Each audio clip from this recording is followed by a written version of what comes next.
আজকে জ্বালা, ওই যে বৃষ্টি হলো না আজকে আর। এই যে সঙ্গের মতন রেডি হয়ে বসে আছি স্কুলে যাওয়ার জন্য। আর তো এক স্মুদি, তারপর তো বৃষ্টি হচ্ছে না, মা ওইদিকে রেনকোট পরে এরাই।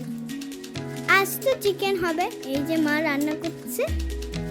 উনার রান্না বান্না শেষ হয়ে গেছে বলে আমায় স্কুল থেকে আনতে গেছিল। যেহেতু আজ ছিল ফ্রাইডে, তাই জন্য আমাদের স্কুলে অ্যাক্টিভিটি ক্লাস চালু হয়েছে। ও আমি তো ইয়োগা, তো এটা ছিল বাড়ি ফেরার সময়। প্রত্যেক দিন আমরা তিনজনে একসাথেই বাড়িতে আসি। তারপরে খেয়েছিলাম টক দই বাড়ি এসে। আজ লাঞ্চে ছিল স্যালাড, মাংস, ডাল আর পটল ভাজা আর বেগুন ভাজা। আর দুপুরবেলা একটু ঘুমিয়েছিলাম। তো এখানটা এসেছিল আমার ম্যাম পড়াতে।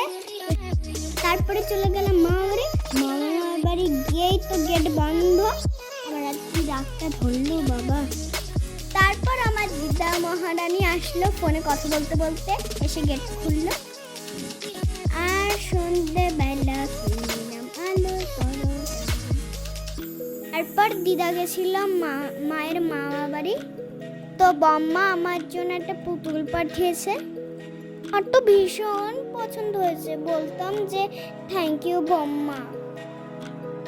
আর এই মায়েদের জন্য ক্লিপগুলো দেখো, আমি কেমন করে ক্লিপগুলো করিয়েছি বুদ্ধিমানকে। তারপর তো এখন বাড়ি ফেরার পালা। আমি একটু দিদার কোলে উঠেছিলাম।